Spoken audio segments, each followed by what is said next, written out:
I'm Shotzi Blackheart, the ballsy badass, and you are watching the Untitled Manny and Marcus show. Remember to like the video and subscribe. Ow, ow, ow!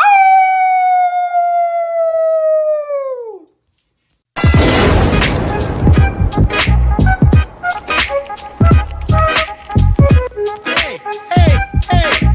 Oh, check out the Marcus head, man. He should. I hate you both right now. You guys are ridiculous.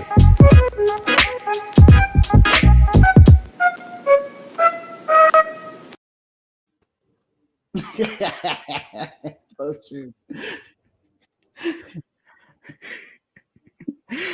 Welcome everyone to the Untitled Manny and Marcus show. I am, of course, Lord Manny. Hey Hayes, and I'm always joined by. I am Marcus the Grand Finale, live from Long Beach, California, no longer in the Bay. And man, it feels good to be home. For good. Yeah, we ain't gonna have any issues with Marcus not in the car this time around. Yeah, no Wi-Fi issue or no data, no phone burning up, no random meth addicts running through the parking lot, people trying to get a peek of me in paper plate masses. None of that's happening. We're gonna do a serious show without any flaws. It's gonna be flawless. Flawless show today. By the way, Manny, congrats on the new intro. That was amazing. I really prefer the shots you going first, and then the Billy Kay deserves better at the end because that just made me laugh. It only took me 2 weeks to fulfill you. But it does work better. I feel like it did work better. Well, I was looking for another thing where I may get I may try and get a cameo from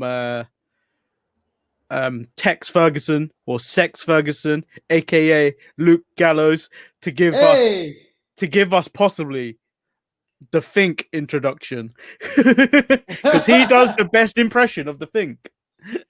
He does a really amazing job. Like, he's a really multi-talented person, and I'm really upset that WWE could not find anything to do with him and Anderson, even though Anderson had his drama in this over the past 3 weeks. I don't know what the fuck is going on. I know, and it's just like I was like, what is going on there? I don't even like. Then people going, "Oh, it's over Mario Kart." No, he's done something. And it's like, "Oh, we made up. We went too far." I don't know, man. This seems bad, and this does not look good for you. Well, anyway, we got a jam-packed show today. Yep. So let's move into the pay-per-view that happened last weekend. It was AEW Full Gear. Marcus, let's kick off with match for match. What did you like? What didn't you like? Serena, you didn't watch this match. I did. Serena Deeb versus Allison Kay, NWA Women's Championship. Serena Deeb wins in a very competitive match. I felt it was way more competitive than what I got from Hikaru Shida versus Nyla Rose for the AEW Women's Championship. Yeah, but I didn't watch this match, and by just seeing who's wrestling, I'm already done with Shida and Nyla Rose. Like, I did not care already off the bat that they're fighting again. The more intriguing match to me would have been Serena Deeb and Allison Kay, because it does seem like a fresh matchup. But my number one issue is not the AEW Women's title. I feel like the NWA Women's title is being represented better than their actual Women's title. It looks better, even though they both look like toys. But that's what I feel. And how do you feel about that? Like, in general, that the NWA women are basically, Allison's free agent or whatever, that they're outshining their own division.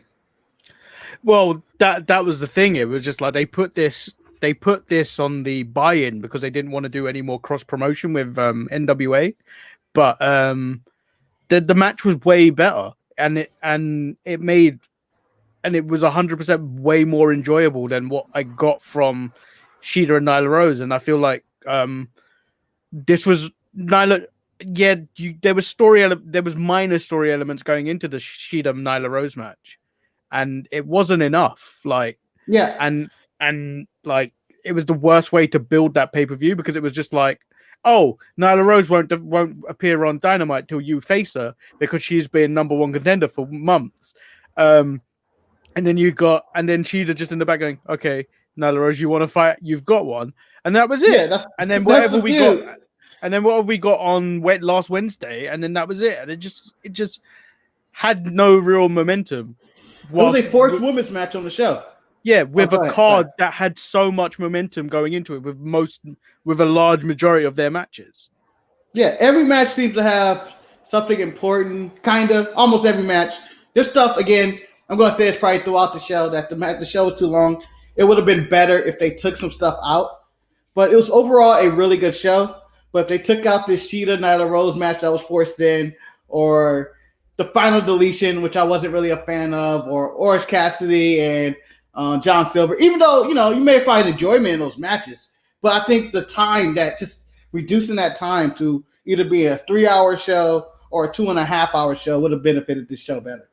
Well, I think it's because I've gotten used to, since the pandemic, that WWE have been doing just under 3-hour shows for all their pay-per-views, and it's quite difficult to pay attention for 4 hours solid straight of wrestling. And you could tell even by that crowd, it was getting largely exhausted by the end of the night. Yeah. Going on, also, in the United States, Joe Biden was elected president that Saturday when they debuted. Like, you have all this going on. He's like, I kind of want to actually watch the news right now and not watch this show. And so that's kind of what I did. Well, I believe I watched this over 3 days. So I started watching it, I watched the buy-in on the Saturday, and then I watched parts of it Sunday, and then I finished most of it off this morning.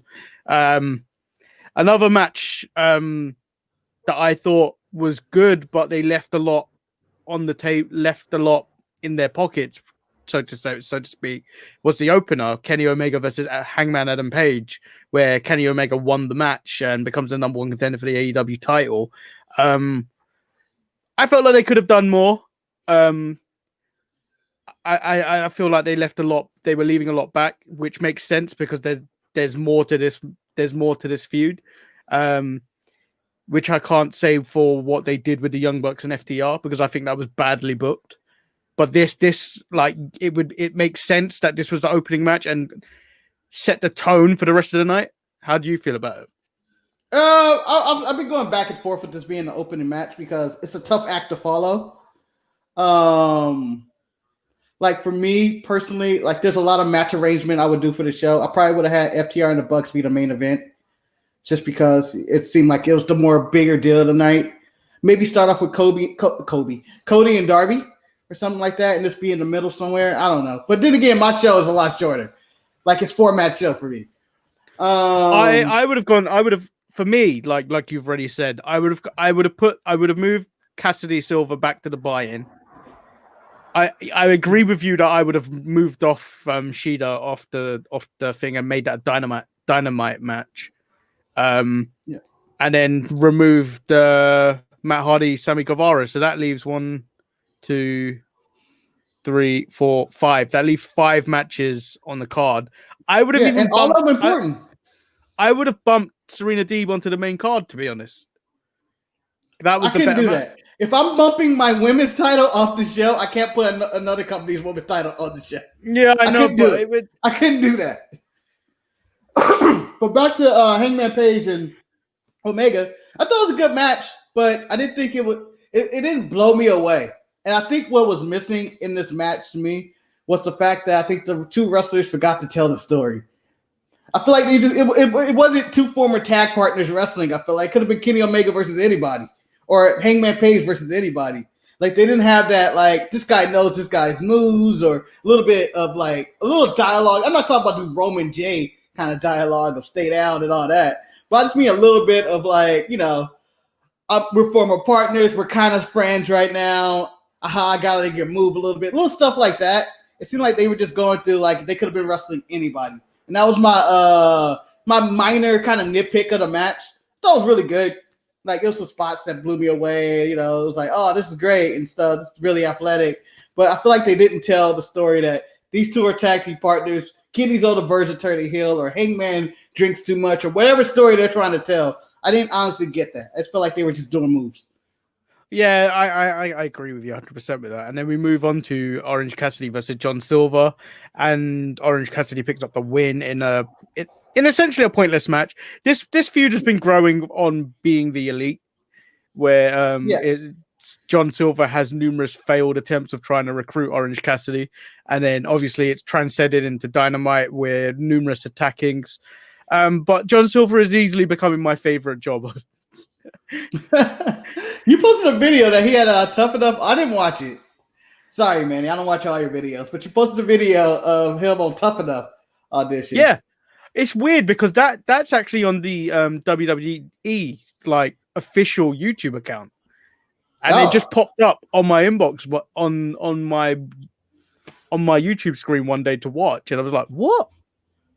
Well, they know to get hits. John Silver is kind of a YouTube sensation right now with being the Elite and stuff. But my main issue with this show is that this is a being the Elite feud. This isn't a AEW feud, if that makes sense. Like, being the Elite is AEW, but this isn't nothing that's on the TV show weekly that you understand why this is happening. It was enjoyable seeing him rip his pockets and, Silver being ridiculous. Probably the most ridiculous character in all wrestling right now. Or maybe even him and Cameron Grimes are fighting for probably the best comedy wrestlers out right now. But I don't need this. I don't think I needed this on this show. This seemed like a very serious show with a lot of serious matches, considering how Mox and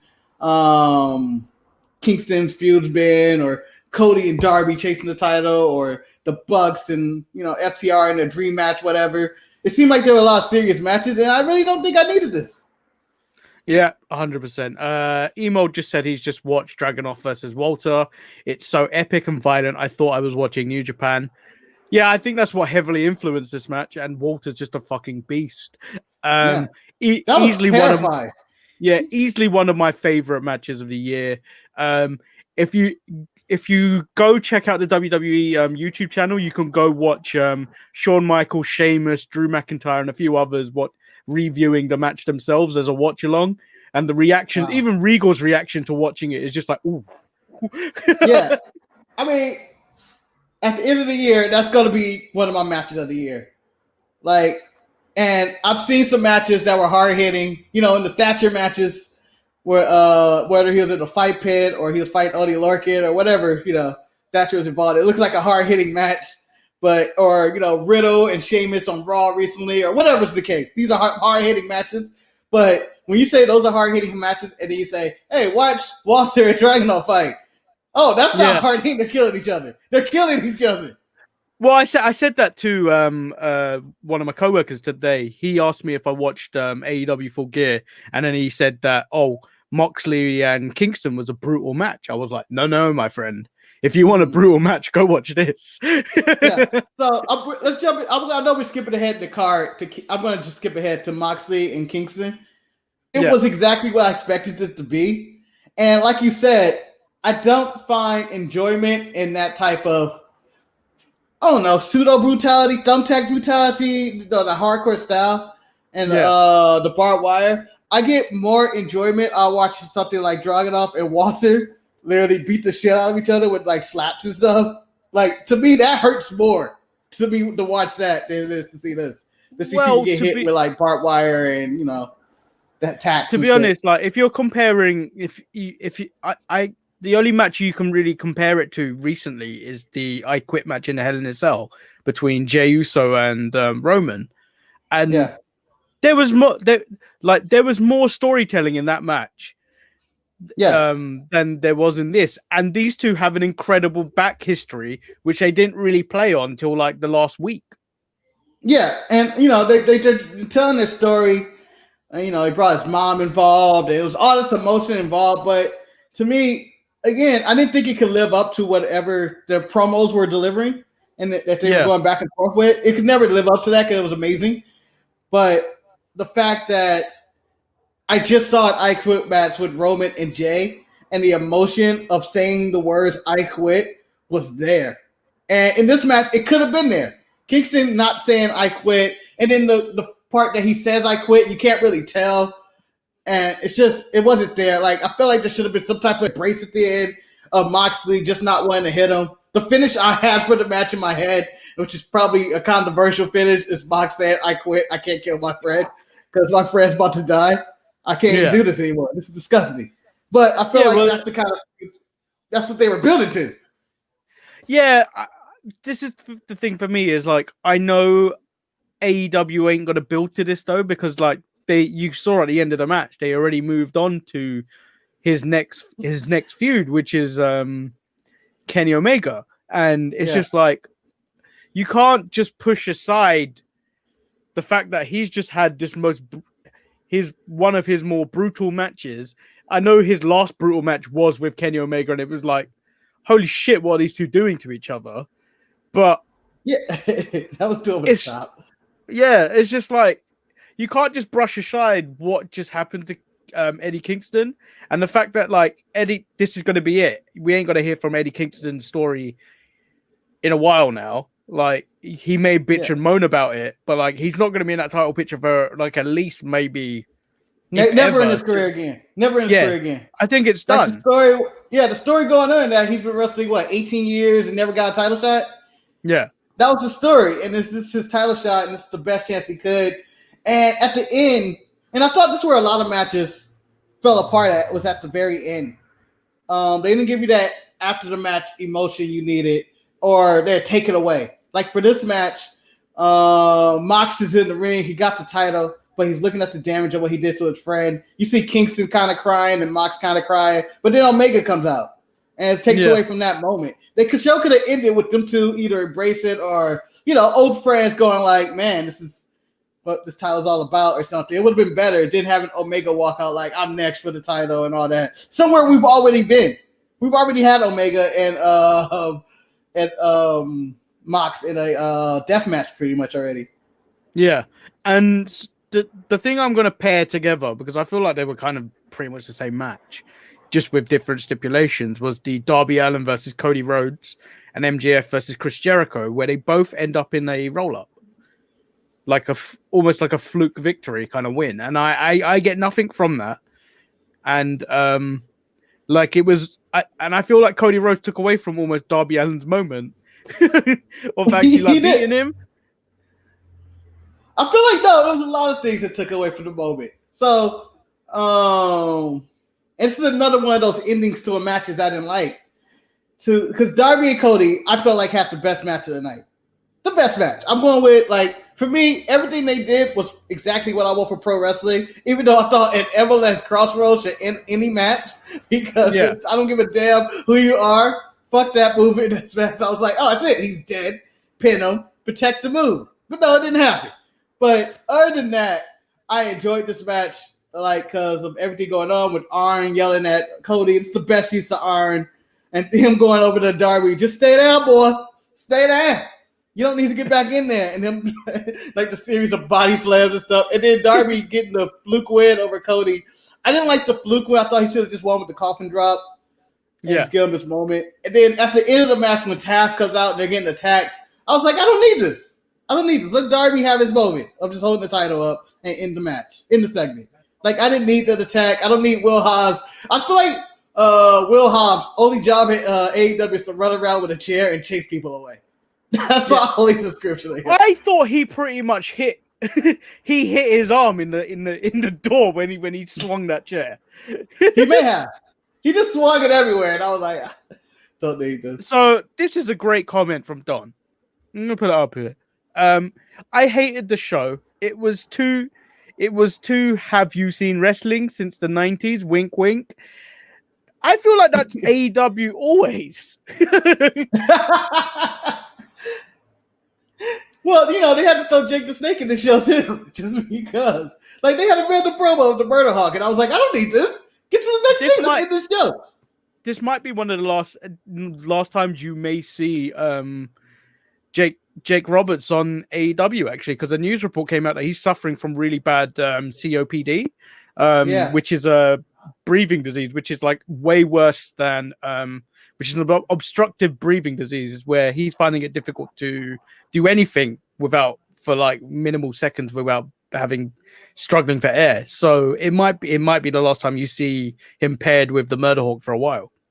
Unless it's just going to be in like random backstage segments where they can do multiple takes, stuff like that. Yeah, but I didn't need that part of the show. But yeah, it does seem like that. The whole Cody, his name back. Cody's interest is the most annoying interest in all wrestling. And I know we could point to Kenny for talking about his accolades and the broom and the sweeping wenches or whatnot. But Cody's interest of the way Justin Roberts introduced him, he come out with like 700 people. And then he's like the Prince of Wrestling and all this and all these accolades. I'm like, just say the man's name. And he's like, Cody Rhodes. Even though I'm never going to call him Cody Rhodes. I'm going to call him Cody. I'm so used to calling him Cody. Do you know what? When he was just called Cody in all capital letters, he seemed way more badass like Kenta. Yeah. So I feel like my joke in the mid-card mess about Cody getting his name back, he instantly became that WWE jobber that left because he just lost his title. Went way like oh, you're just being and you just hate AEW. And it was the response I got. And I was just like, it was a joke. You can't say anything bad about AEW while people coming at you. Like these are valid critiques and valid opinions. Like that was a joke. He got the rose back in his name, and now he lost. Obviously, he's back to being with Teds. Emo says Cody's entrance has that big dick executive feel to it. I feel like he thinks that, but what it's coming across is, do you know when we talk about men, when you talk about men in fancy cars with trying to a little dick energy right there. No, it's little dick enthusiasm. Like I don't know, man. I don't buy his entrance. If he was a heel, maybe, but all those guys, like where were all those guys at the end? I heard I was watching Jim Cornette's review of some of these matches, and he went and they brought up like Cody got his ass whooped by the TAS team or whatever they call themselves. Where were those 30 guys that came out with him to help protect somebody? They seem like they'd just be watching on the monitor like or something. But no. So the Gun Club came out with him. I believe they went back into the crowd. Didn't seem to help out Cody. Lee Johnson seemed to go backstage. Who was the other? QT Marshall Lee and Johnson. His brother. They were backstage. I'm presuming. Whatever. It just seemed like it's a lot of people for you to get jumped. You have a team bigger than the Dark Order and all of Retribution combined. And yet nobody came out to make the save. Moving on. FTR versus the Bucks, Lakers versus Celtics, which I enjoyed that thing because I'm guessing from LA. But it looked really, and it fits the mold of the hardworking, blue collar type of team versus all glitz and glamour in Hollywood. Like everything about that interest making sense. I don't know why Tully was banned from ringside. I don't remember. I just remember hearing that he was banned from ringside. They said that it was along the lines of he's been involved too many times in FTR matches that they've decided to ban him from ringside, which seems like it's the Young Bucks pushing their power around. Yeah, but so is what's that little fun size dude in Jurassic Express? Oh, Marco Stunt. Can we ban him or Orange Cassidy in the Best Friends matches or Arn and Cody's match? Like once you start go down that line, there's no end. Jake in the Murder Hawk matches, Taz. So I had a problem with this from the get-go. So what was one of the stipulations when FTR signed their contracts? You have to hold the tag rope. There was no tag rope on the Young Bucks side. There was no tag rope. Nope. I noticed that too. I went in there right away. Nope. I'm pissed. I'm really sorry because they still did on one of the tags, and I wanted to see him hold the tag rope because of FTR match. Yeah. And when I saw it, it just was a glaring thing of me going, "There's no tag rope." But overall, I enjoyed the match. I just thought it was too long. Like I think it was like 30-something minutes. I thought it'd be better if it was 20. I enjoyed the match, but they put an unnecessary stipulation on this match. of if the Young Bucks don't win, they're never going to challenge the title. That's kind of the stipulation you put later down the line in this type of feud. You don't just throw it out there just right off the bat, because now it's like, where do you go from here? Like, they haven't told a good story, even though like this is something we've been waiting for years. So something bigger and better is coming, but you know what I mean? Yeah, but how do you the FTR doesn't have an excuse. That's my problem with this match. You can say Tully wasn't out there with him. So what? Matt Jackson has a broken leg or whatever his injury is. Like that was their excuse for the Bucks to seem like to lose this match for me. And it gave FTR go like, you can't beat them with a broken leg. What about them at 100%?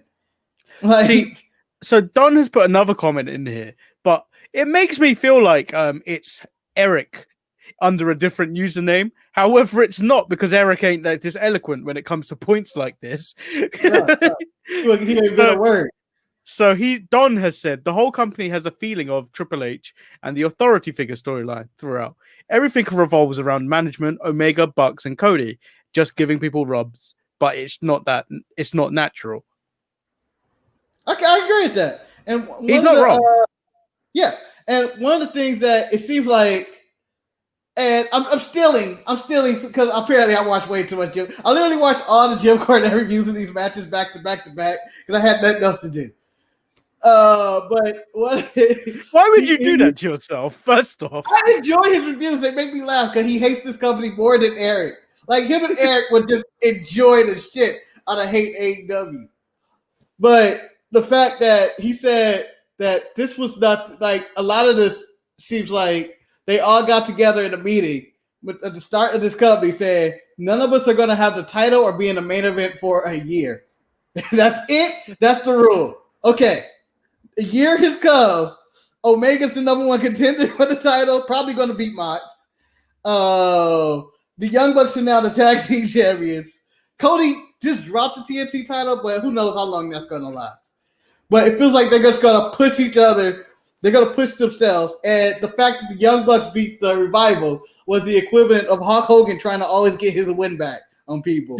And the Bucks can always declare they got their big win over the Revival or FTR, who was in NXT. And you know what? I wasn't thinking that at the time of the match, but after a while I go, shit, that might be right, kind of. That's kind of, all that makes sense to me, even though I think his is more to the extreme.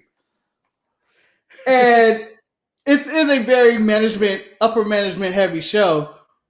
And hopefully they transition from that with, like, let's have Darby fight somebody that's not management, get into a big feud. I would have rather seen Darby versus Brody Lee for this title than Cody, to be honest. Because Mox and Kingston, it's more of a bigger man versus little man. Yeah, and it's the real underdog story, and you know, Cody and basically Brody have the same interest, coming out with 30 people, but and then I'd rather have Mox and Kingston just carry the feud on longer, like with all Mox feud. I'm tired of this Monster of the Week shit. MJF should have went longer. Kingston should have went longer. Jericho seemed to be the longest one, but that was because it was all craziness with either the pandemic and they had time to kill for a pay-per-view. But that's the only one that actually took time. So I would like to see this dragged out more with Mox in that title instead of Monster of the Week. Everything seems like a refresh. I think that's the major thing we've been clamoring for, is just get rid of this Monster of the Week kind of business and have real storylines. Because like, it's hard because they're not even paying attention to their own rankings. So like, you might as well just abandon them and just go straight into storytelling. Like, it makes more sense. Like, you'd get more people over. You wouldn't pay attention to people with bad records, because I know they're going to try and get that female wrestler over, Red Velvet. But she's like 2-10. How do you take that record seriously if you're going by records? It's going to disappear. Yeah, I feel like their record thing is going to disappear anyway. Like Kenny Omega, I don't know where he was ranked in singles or whatever, his tag team, but he just jumped into the singles division. All of a sudden, he's the number one contender. They throw all these people in the tournament who weren't even ranked. And so to me, it just doesn't make sense in that way. Just going to a long-term storytelling, storylines and stuff. Like I see that they try to do storytelling, but they have such a short attention span that they move on to the next thing and then come back to something months later. Like with this whole Hangman, the Elite, and everything. Like after the Youngbucks beat FTR, you see Hangman Page wanted to go celebrate with him, but he's hanging out in the tunnel. But Kenny's going to celebrate who we thought was turning heel. And like everybody seems to be all over the place, and everybody seems to be trying to play. I'm a heel sometimes, but I'm a face sometimes, and I don't really like that. I like to have everybody describe. This is the problem. They're not really paying attention to the long-term story that's building between the Young Bucks, Paige, and Kenny, because there's so much other stuff going on around. Like, you're losing kind of what's going on, and it's just like, focus on the stories, guys. Yeah, there's stories to be told. There's stories to be told. Yeah, and I feel like stuff should have been taken to a next level. Like, after the Kenny and Hangman match, maybe Hangman attacks Kenny, or vice versa, or something like that, or because Hangman Page cost the Bucks, whatever title match they were going to get a while back. Maybe have him kind of linger on the outside, because maybe he may get involved in this one. I don't know. I'm not the booker of the show. I'm just saying I wish they had more of that. And by the way, on top of that, Excalibur sucks. I don't need anybody on commentary. Just give me Don Callis and JR, and I'll be okay. No.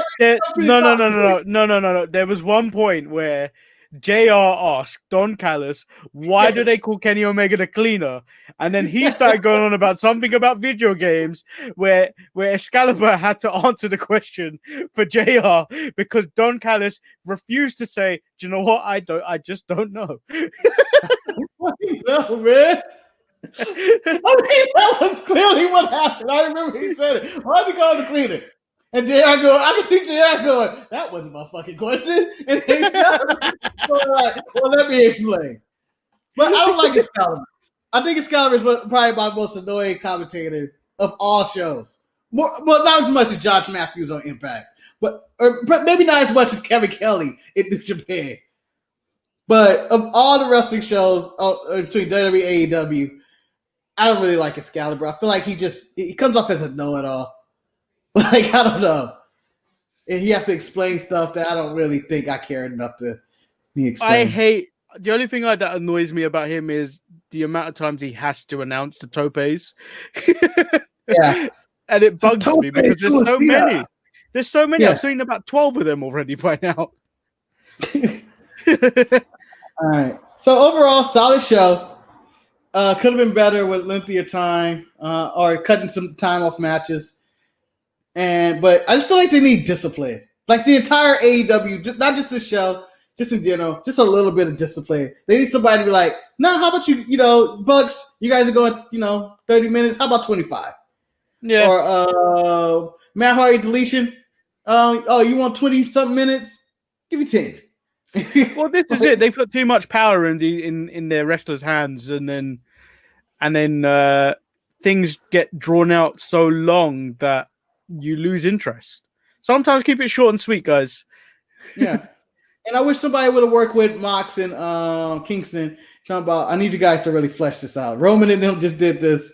You guys can take it to the next level because we can cuss. Or whatever. It could be more emotional. Like Eddie Kingston's the best mic guy in the game. Hands Although down, that thumbtack alcohol spot had me like, yeah. But I don't need it. Like, it's still not a Walter slap. Like, it has more meaning to it. Do you know what? The Walter slap in an empty arena sounds way worse than it does when people are in it. Like, that shit echoed. But, I want to say that, Full Gear was a nice pay-per-view, but to me, it wasn't even the best show of the weekend. New Japan's Power Struggle was probably the best show of the weekend, but that's just a different level. I just told you in the pre-show, Marcus, it's not fair to rank any American-based thing against Japanese shit because that starts off at 4.5 stars, whereas America stuff can... You're lucky if you get 4.5 stars. Although the controversy, I finally saw some like drawback in New Japan booking because stuff happens in New Japan all the time and no one ever questions the booking. And then when Bushi lost the briefcase to Jay White, people were like, "I quit New Japan." I was like, "Damn, wrestling fans do quit everything right away. They don't really quit, but." And then whatever they did, I don't know. It felt like they did a rehab. Like night one, Ibushi gets his title match, guys. All right, chill out. We're gonna have him win everything. And I was like, okay, I'm okay. I'm back now. So moving on. I love this is always a transition. Moving on to what might just be the worst show of the week, and the week has just started.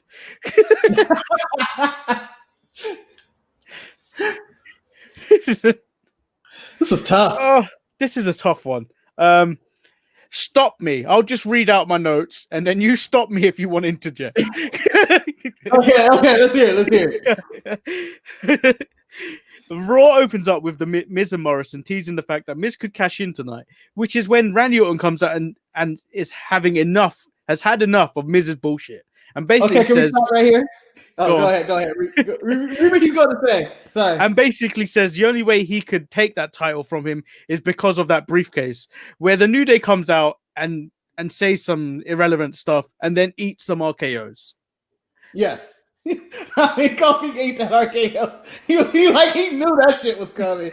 I was talking way too much shit. Yep. Oh, I actually enjoyed the opening segment of the show.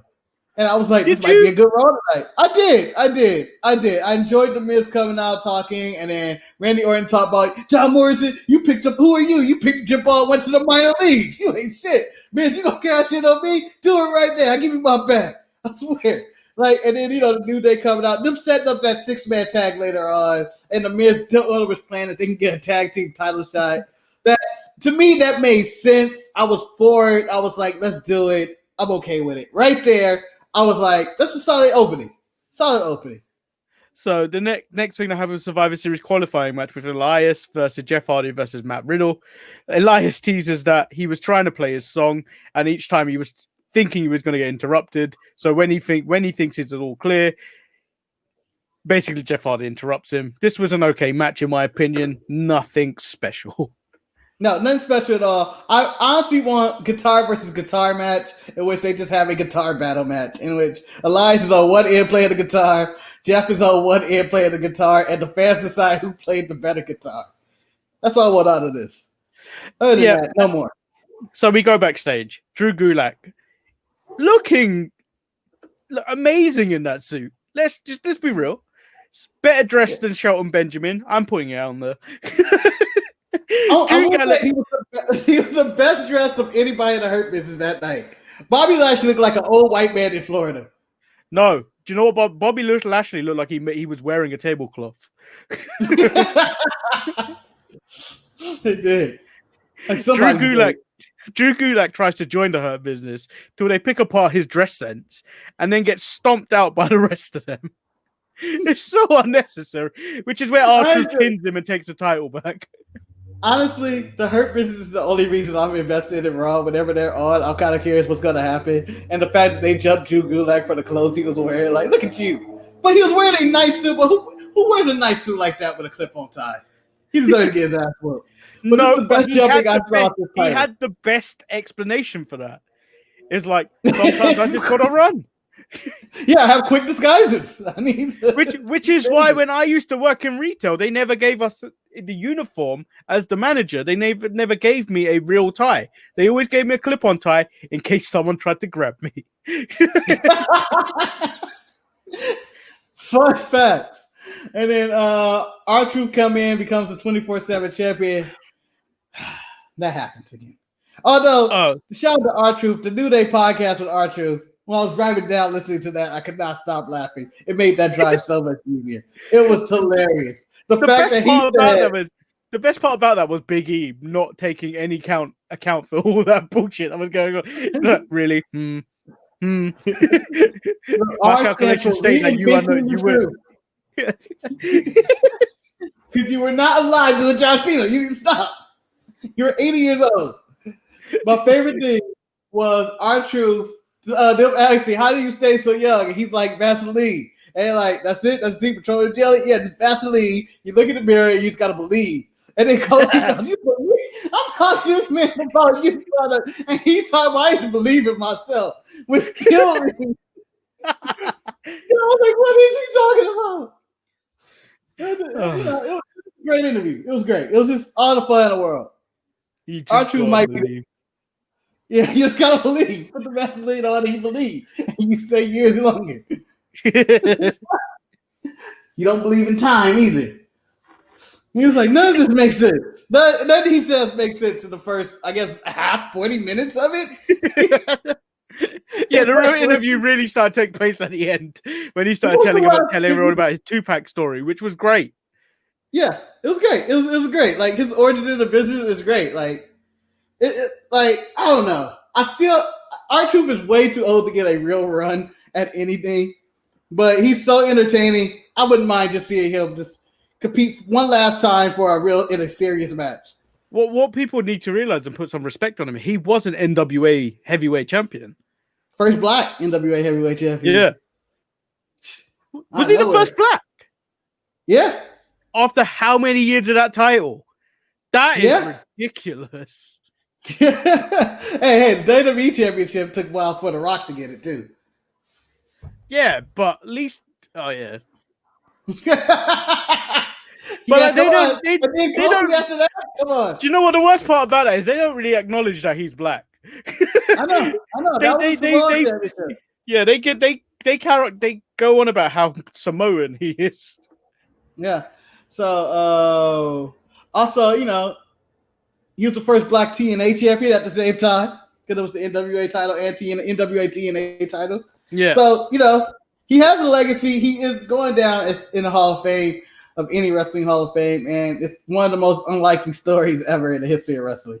But moving on, it's the 80th 24/7 champion. Yeah. So let's gloss over this really quickly. Lana was defeated by Shayna Baszler. Ended the match. The two blonde prevent Lana going through the table. In the back, they basically tell Lana to stay out of their way for costing them the tag team titles. Then the Raw team meeting happens. The biggest thing to come out of this was Big Shamo agreeing with the decision made by Lord Manny Hayes, that Keith Lee, and I'm speaking as slow as that just to get to my transition, belongs into the Hippo and Crate Club.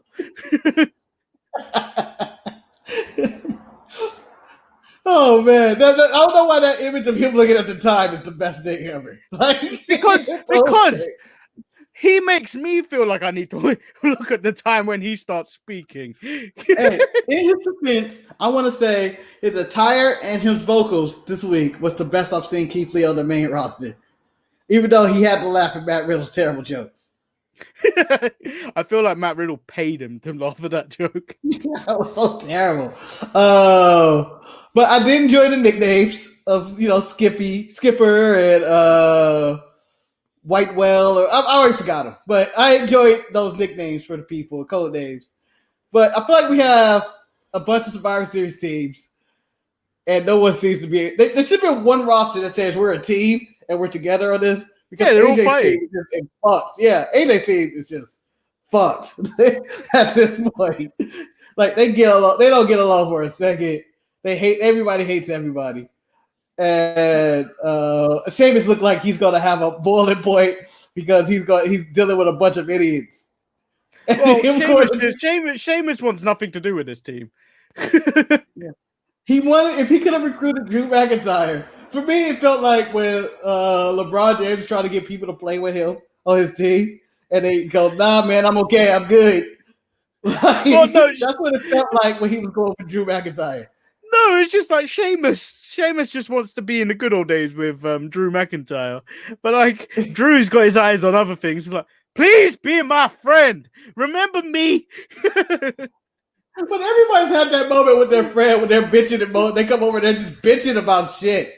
Just going like, he believe this shit. I got this big black man standing over me, and I'm not talking about Keith Lee. His Styles is talking shit. Matt Riddle's always high. I can't deal with this shit. We don't get along at all. Fella, you could have joined the team. You could have saved the team. We're gonna fucking lose. We are going to fucking lose. Hey man, relax. I'm going to the WWE Championship. I don't care about this shit. And then, so AJ set up Strowman and Sheamus versus Riddle and Keith Lee. Strowman tagged himself in, which leads to Sheamus not liking that, which leads to their argument and a bro kick to Braun off the apron. Riddle rolls up Sheamus for the win. This is followed by possibly the funniest moment of Raw, where Nikki Cross is backstage with Alexa Bliss. And Nikki Cross is apologizing for being a bad friend and leaving Alexa. I was trying not to say something inappropriate, so I'm going to go with to get taken by the Fiend. Because, she let the Fiend in, and she let the Fiend in. She's going for the pain and play. Like, that's what she's going for. There ain't no time for this. I'm going to quote a wise man, and this could be any wise man. Bros before hoes, and that's the code she went with. That's what she went with. Like, she went with the Fiend. There's happiness there. She chose it. It's like, oh wait, so you want me to stop my greatest run in this company to be friends with you and drink coffee? No, my friend, I'm here for the money. Did you see how many segments I was in last week? I got paid quadruple. How many segments were I in? So many. I was in all the segments. You were in one segment last week, one segment this week, and both of them involved me. If you want to continue to make money, you want me to hang out with the Fiend so you can get that trickle down. So back up, bitch. Like, I was so happy. I was happy for her. Okay, so now we have the return of Titus. Yes, my favorite segment of the night. Bobby Lashley and MVP are in the ring disrespecting Titus when he came out. But I'm telling you now, when Titus raised his voice, you knew he was ready to whoop somebody's ass. That was a grown-ass man talking. That was a dad about to beat up his kid. Yeah, that was a grown-ass man. He came out there with no suit, no shirt, just some slacks and some boots. I'll whoop your ass, Bobby Lashley. I don't give a fuck. You put that title on the line. Bobby Lashley, I put the title on the line. It's the last one you ever get. And I was like, man, this is some street-ass shit. And when Titus went out with those punches, I was like, this is the streets. This is the streets. Let's let this happen. We don't need a referee. I don't think Eric will do that gimmick of the sex fiend. I honestly don't think he'll do that.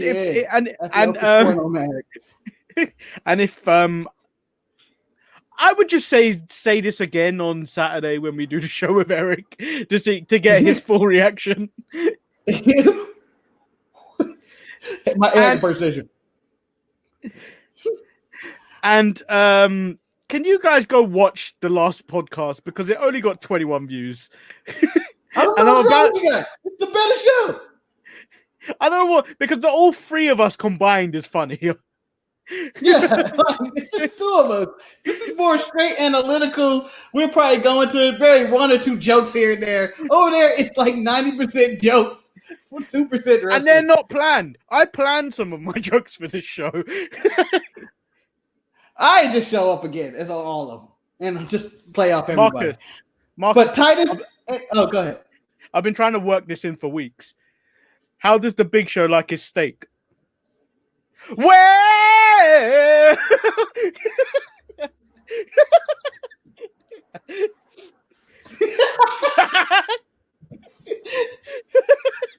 I'm out. Oh, that's pretty good actually. But Titus and MVP are and Lashley for the United States title. The disrespect in this match from both sides of them hate, and then Titus taps out to a not secure full Nelson. But they can do more with Titus. I think he needs his own crew. No, Titus needs to be with them. Don't put all the black people in there. Ricochet needs to be with them.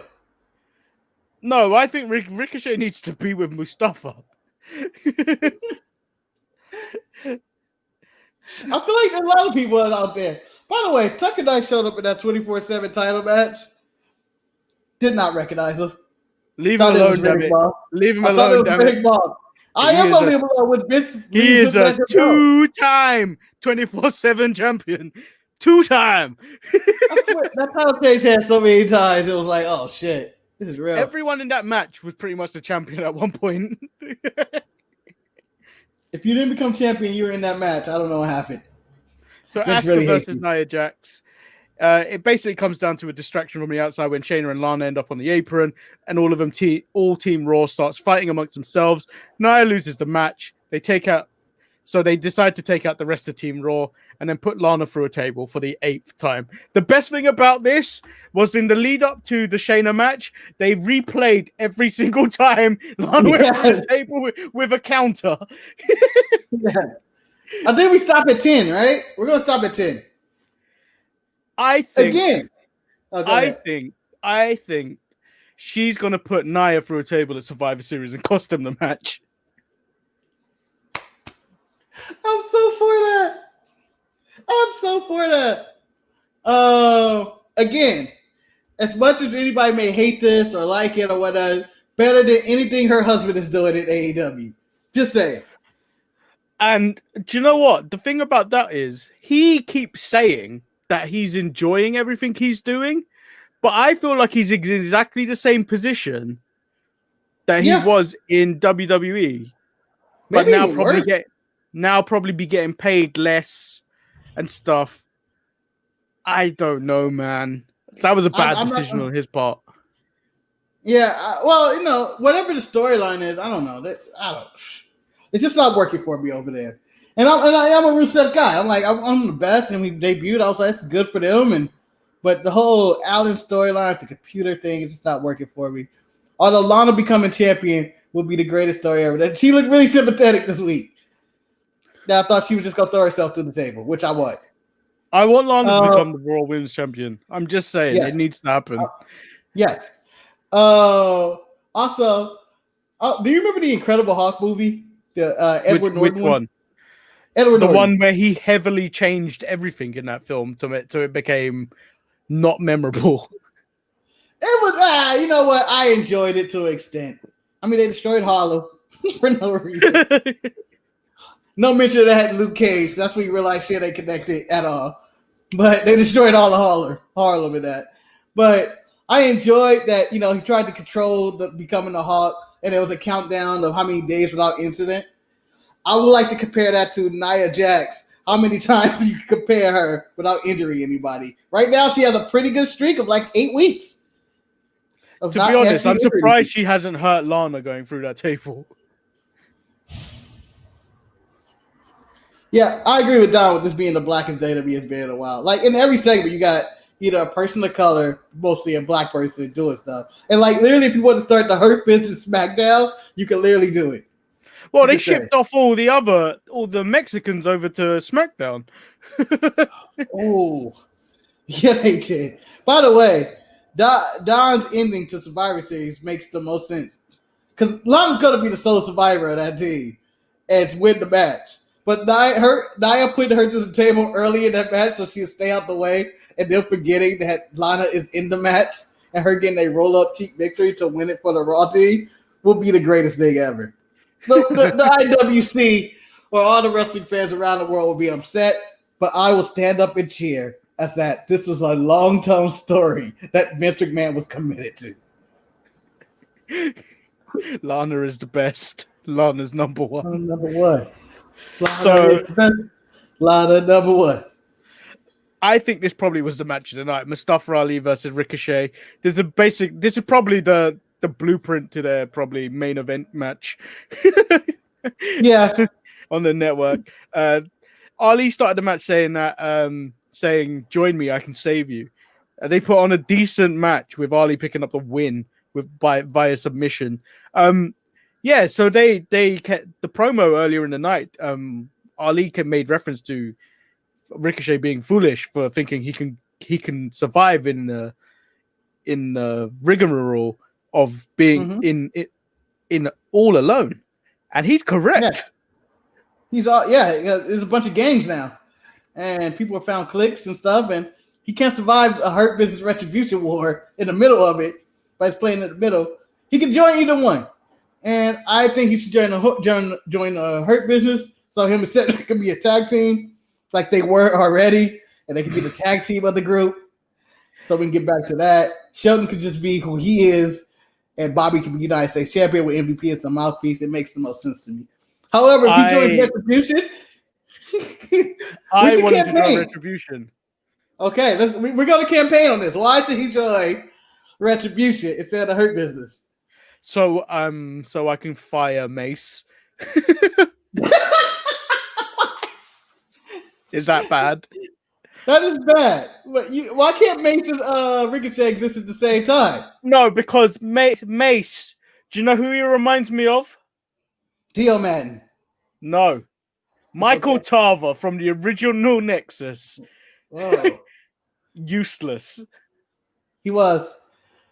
But you know what? I believed in him at some points. Like every now and then you wanted to believe in him. Michael Tarver was social distant. Michael Tarver was wearing masks before it was cool in 2020. It was. Damn, that dude was ahead of his time. But they should bring back the Nexus. I'm just saying. Randomly bring them back. You get Wade Barrett, Michael Tarver, Ryback. Just be like, this is it. I said a joke in the mid-card mess because someone said, where is this Drew McIntyre and Sheamus thing leading to? I was like, they're going to add Wade Barrett to it. It's going to be an opening to a joke. An Englishman, an Irishman, and a Scotsman walk into a bar. Whatever happens.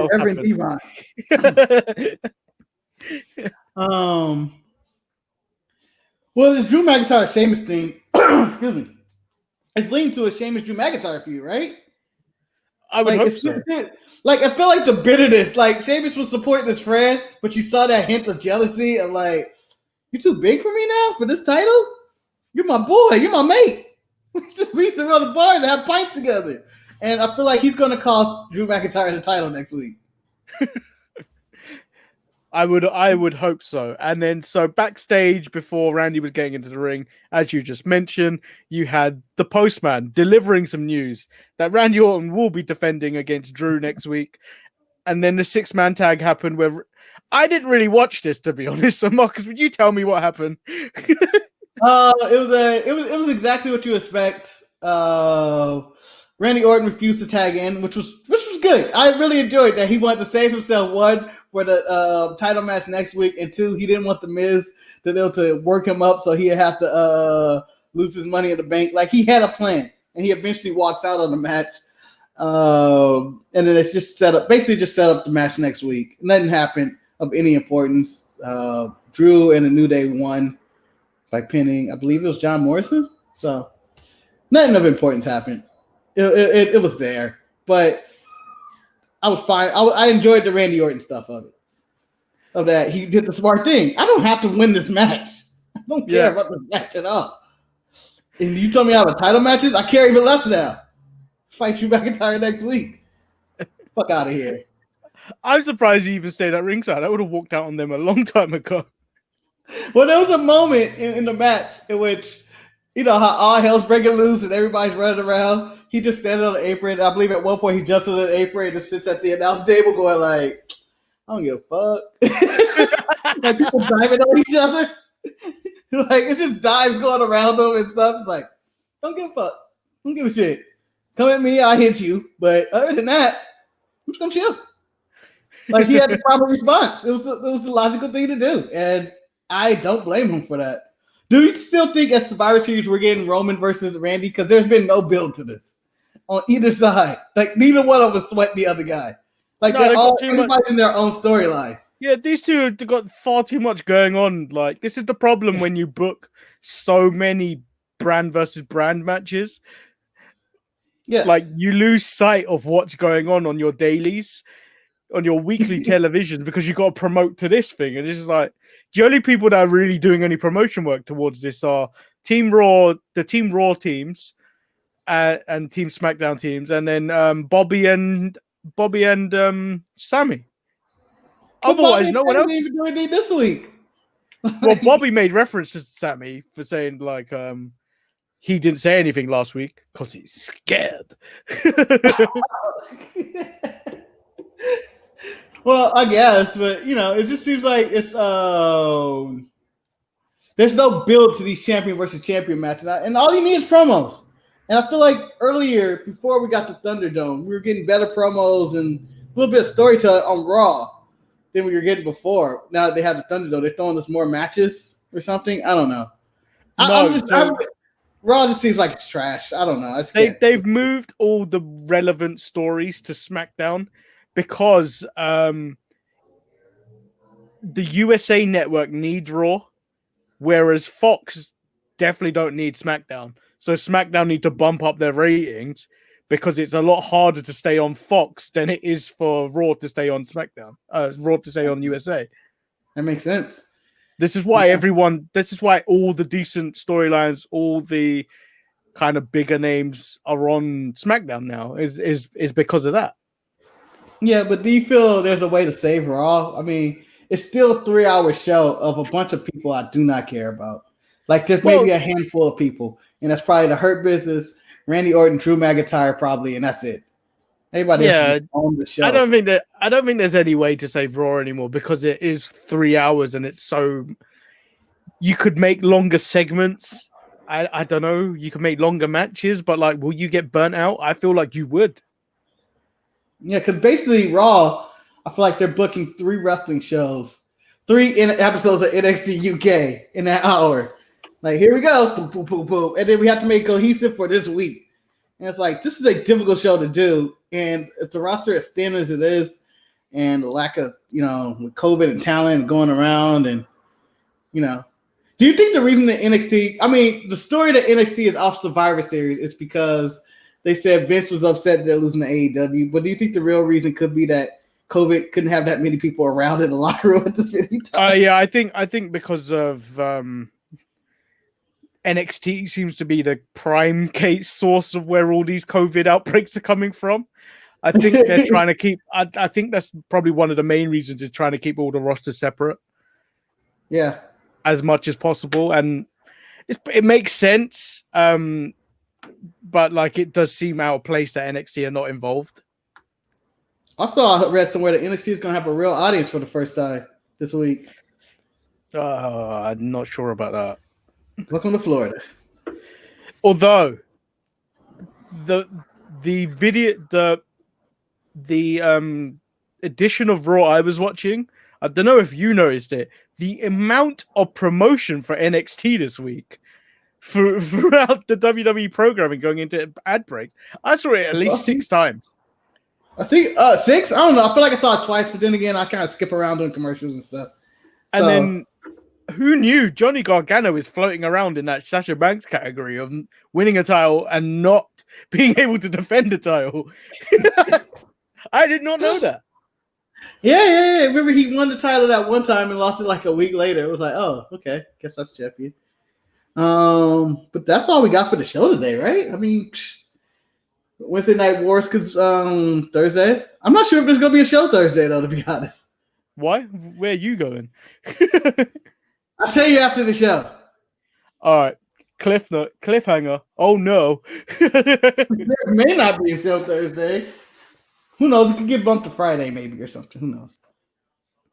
Yeah, me and Marcus will talk about this off air, and then stay tuned to all our social medias and we'll let you know what the case is. Can I say what the biggest crime of Raw this week was? And I know that there's probably plenty. Was it being on TV? No, why'd you change the Hurt Business music? I didn't even notice. They changed it.